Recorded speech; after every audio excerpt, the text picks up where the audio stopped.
నేను చూడబోతున్నాడు సోమాలియాలో ప్రపంచ యాత్రికుడు అన్వేషణ ఎక్స్క్లూజివ్ సముద్రపు దొంగల యాత్రని ప్రపంచ యాత్రికుడు కళ్ళతో రెడీగా ఉండండి.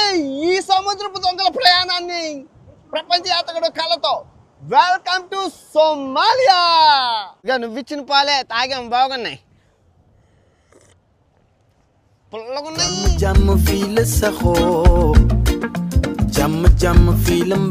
Welcome to Somalia. రాజధాని మొగదీషు నుంచి. ఏంటి బాబు హోటల్లో చెప్తున్నట్టు బయట నుంచి చెప్తే వేసేస్తారమ్మా. అక్కడ సౌత్ సుడాన్ దేశంలో నుంచి చెప్పడం అవ్వలేదు ఏవి ఈ మొగదీషు. ఆ సౌత్ సుడాన్ ఎయిర్పోర్ట్ ఏమో కిల్లీ బడ్డీ లాగా ఉంది, ఈ సోమాలియా ఎయిర్పోర్ట్ ఏమో కూరల దుకాణం లాగా ఉంది. అంత వరస్ట్గా ఉన్నాయి అసలు.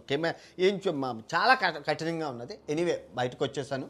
మా ఆ ఏజెంటు, ట్రావెల్ ఏజెంట్ ఎవరైతే ఉన్నారో రోజుకి 50,000, ఎన్ని రోజులు ఉంటే అన్ని 50,000 అమ్మా అని అన్నారు. ఎందుకంటే నాకు గన్నలతో AK-47 గన్నలతో జెడ్ కేటగిరీ సెక్యూరిటీ ఎయిర్పోర్ట్ నుంచి ఇక్కడ తీసుకొచ్చింది.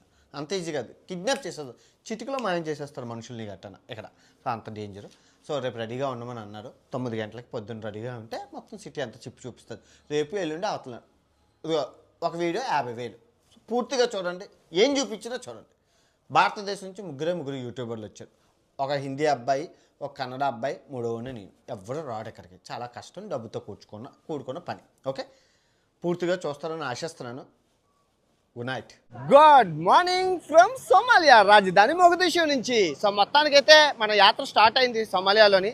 కట్టుదిట్టంగా వచ్చాం. టూర్ గైడ్ చెప్పారు మమ్మల్ని చూపించొద్దు, పోలీసులను చూపించొద్దు, మేము ఫోన్ లేపమన్నప్పుడే లేపన్నారు. ప్రతి 100 మీటర్లకి పోలీసులు అయితే ఉన్నారు. మామూలుగా లేదు ఇక్కడ సినిమా.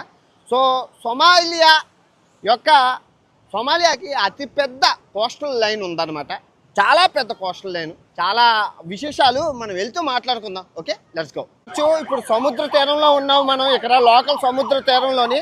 ఇప్పుడు దీనికి వెళ్తున్నాము, మీరు చూసుకోవచ్చు. సో రండి లోపలికి వెళ్దాం. సముద్రం దొంగల దగ్గరికి మామూలుగా ఉండదు.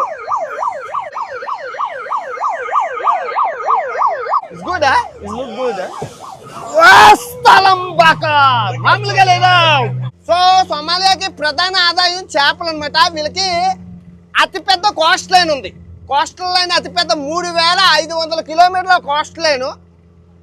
సో దానివల్ల వీళ్ళకి ఎకరాలైన మత్స్య సంపద ఉంటుంది వీళ్ళకి సోమాలియాలోని. ప్రధానంగా ఈ దేశానికి ఆయుధాలు ఎలా వస్తున్నాయంటే ఈ సముద్ర మార్గంలోని విదేశీ యొక్క ట్రేడింగ్ సిస్టమ్ అని అంటారనమాట. చెత్తని ట్రేడ్ చేసే సిస్టమ్.